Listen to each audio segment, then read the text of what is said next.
Now we're starting with the top developments that are coming in from the Israel-Hamas war front. The United Nations General Assembly, it's overwhelmingly voted for an immediate ceasefire in Gaza.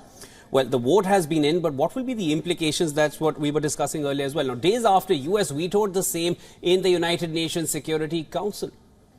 However, US President Joe Biden has said that Israel, it is losing international support over its quote-unquote indiscriminate bombing of Gaza, and that the Israeli leadership must change. This as Biden announced that the United States National Security Advisor Jake Sullivan will travel to Israel this week.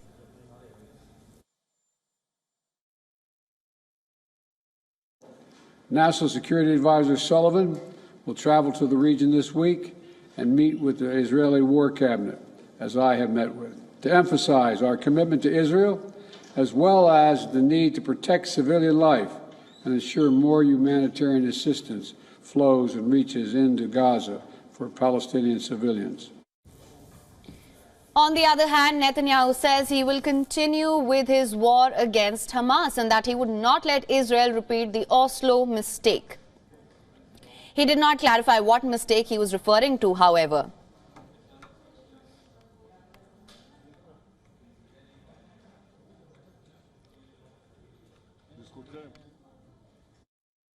אני מאוד מעריך את התמיכה האמריקנית, הן להשמדת החמאס והן להחזרת חטופינו.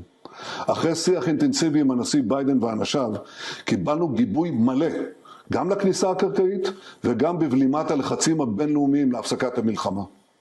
כן, יש מחלוקות לגבי היום שאחרי חמאס, ואני מקווה שנגיע להסכמה גם כאן. אני רוצה להבהיר את עמדתי. אני לא אתן לישראל לחזור על טעות אוסלו. לא אתן שאחרי ההקרבה האדירה של אזרחינו ולוחמינו, נכניס לעזה מי שמחנך לטרור, תומך בטרור, מממן טרור. עזה לא תהיה לא חמאסטן ולא פתחסטן. Strong statements have been coming from Iran as well. Iranian foreign minister has warned that if the war does not stop, the possibility of expansion of the scope of the war will increase. He has warned that the United States will also bear the consequences.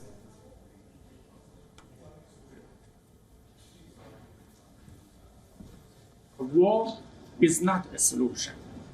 Israel and the United States will never be able to eliminate Hamas. Israel cannot free its prisoners through war. Separately, a recently released video footage shows a member of the Polish parliament putting out the Hanukkah menorah candles to protest against Israel's offensive in Gaza.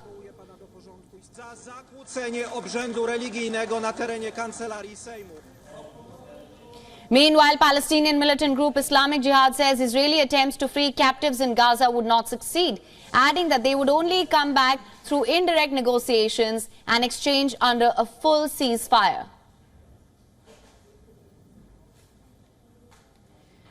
On the other hand, Israel has confirmed the death of 2 more hostages as well. Israeli troops say they recovered the bodies inside an underground infrastructure in a densely populated area in Gaza hidden by Hamas.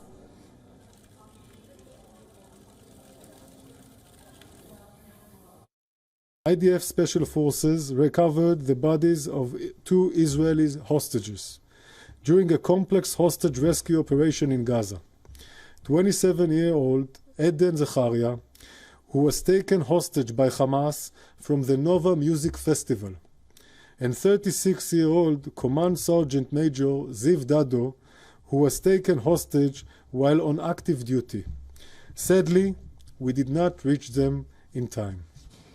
Meanwhile, calls are growing to bring all the hostages back to Israel. Protesters are demanding Netanyahu to continue the negotiations for the release.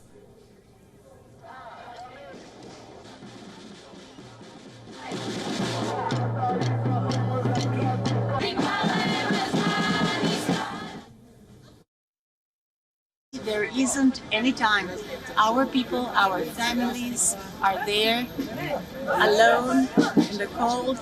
We want them back home. There isn't any time. They're dying there. There isn't any time. Bring them home now. Meanwhile, Israel is continuing with its southern Gaza offensive. Israeli strikes have hit Rafah in the past 24 hours. It reportedly killed and injured several, including women and children.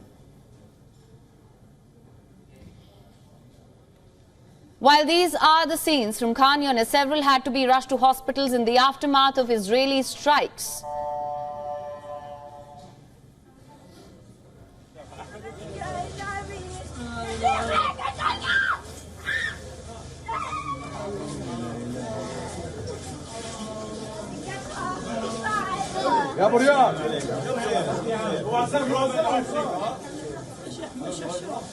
Areas in central Gaza have also come under heavy bombardment. A refugee camp in the area was hit by Israeli strikes and many had to be rushed to hospitals.